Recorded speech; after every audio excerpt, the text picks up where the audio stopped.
Kami yung welcoming party ni O-Ring. So papunta kaming Eastern Samar ngayon para i-welcome yung pagdating at ipakita kay O-Ring yung Filipino hospitality. Joke lang. We're currently 23 weeks ngayon. Thanks to Petron and Pasca.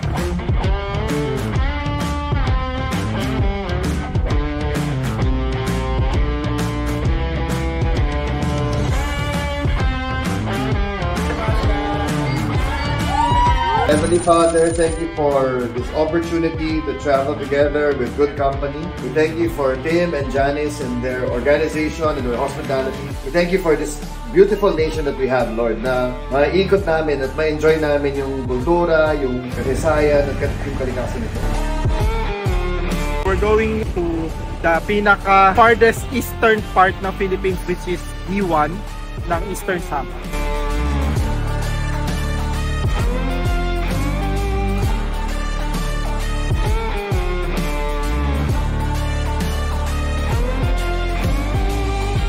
So yung group 1, pag lumabas, yung mga designated kay group 1, so patay na kayo.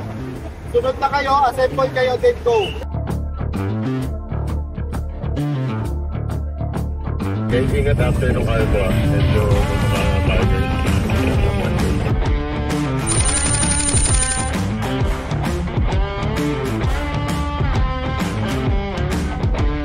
Millennial campers, Tito campers.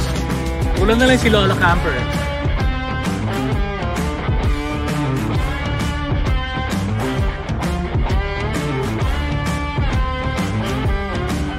Ngayon, it's already 1 AM and we are about to leave.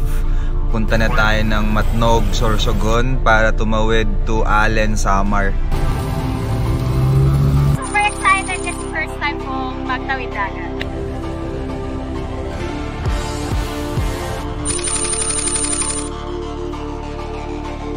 Look forward talaga namin itong trip na to dahil ito yung first na Roro namin, tsaka first Visayas trip namin.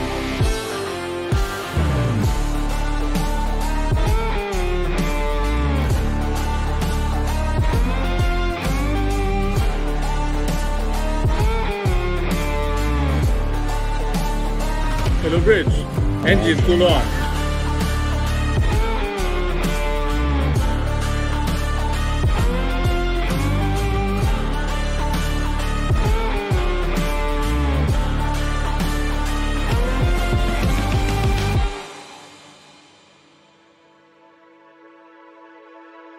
Magandang araw ng kalayaan sa ating mga Pilipino. Happy Independence Day. Nandito tayo ngayon sa Northern Samar, sa Mapanas, dito sa Pacific Rock Hotel, kung saan kami ay binigyan nila ng Horo Hagdan. Naririnig pa namin silang nagpupukpuk nung magiging parang harina nito.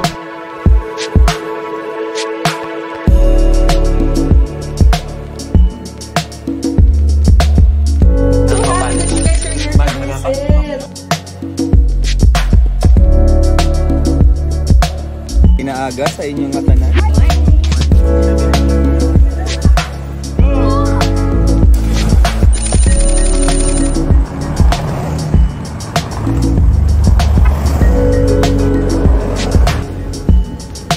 Welcome back! Moto Testo! It's Samar! Eastern Samar!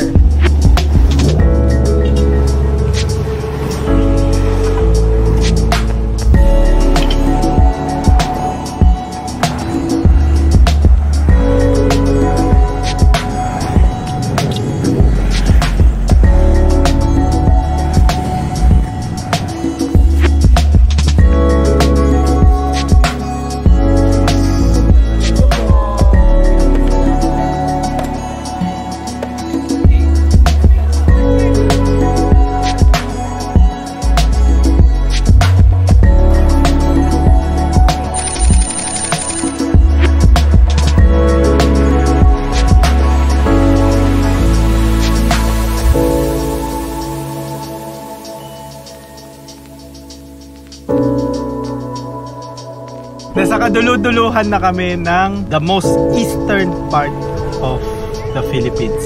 We're in Giwan, Eastern Samar. Yung beach na pinagkakampan namin, nasa corner na siya ng pinakadulo din. So nasa edge na kami. Mahirap tong puntahan pero napakaganda.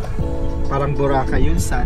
Very malapit sa puso natin tong Giwan because nakita natin nung dumating si Yolanda. Ang Giwan ang unang-unang sumalo ng full force ng Typhoon Yolanda at 90% of the town are na-wipe out. So nakita natin first hand nung nag-volunteer tayo tumulong at magdala ng tulong at mga medicine for the people and help rebuild Giwan. Nakaka-speechless, kumbaga.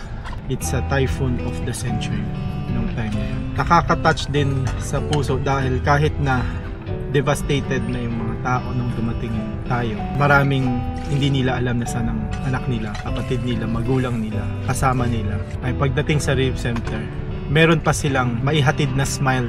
Iba pa rin ang Pilipino. Makaka-smile pa rin sila dahil may mga dumating na tulong at naalala sila ng kababayan nila. But now, pagdating natin sa Giwan ngayon, naka-recover. As Filipino, if we work together, makikita mo na we can conquer anything. We can rebuild, we can prosper. Kailangan lang natin laging alalahanin na we have to work together.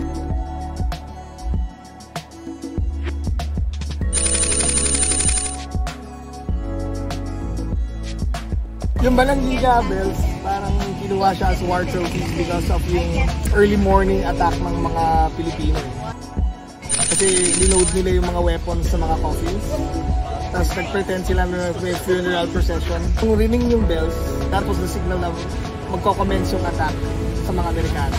That is one reason kung bakit kinuha yung bells. Ang kwa nila is to kill every male above 10 years old. Yun yung retaliation ng mga Americans. Tapos tinangay nila yung mga bells.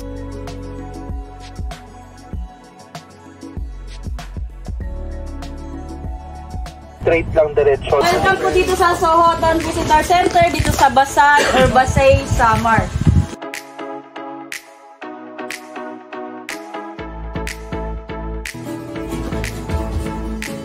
Punta na tayo. Ang Sohoton ay tinawag na panhulugan dahil noong 1901 Filipino-American War, ginamit itong base ng mga gerilyang Pilipino. Ang stalagmite ay nasa ground, ang stalactite ay nasa ceiling.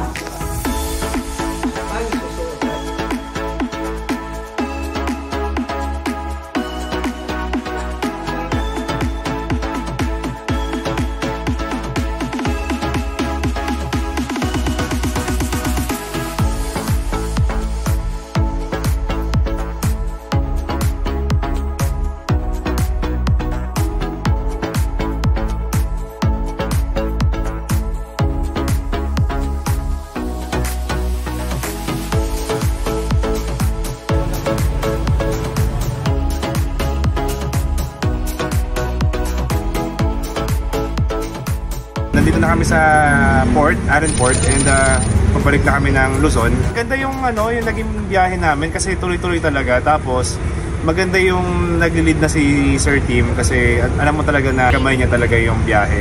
Sobrang enjoy kami. Although may mga lubak talaga, hirap yung sana may improve yung ng local government yung mga lubak. Pero I think they're already working on it kasi na medyo may mga roadworks kami nakita.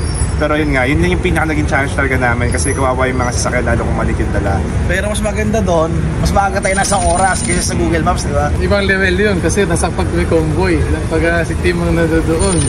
Kasi ang 6 na oras, nagiging 5 oras na lang. Bago ka mag-overtake, may sigaw na kagad kung pwede o hindi. First time namin pero ulit at ulit kami. See you sa next Mototesto Overland. Yay!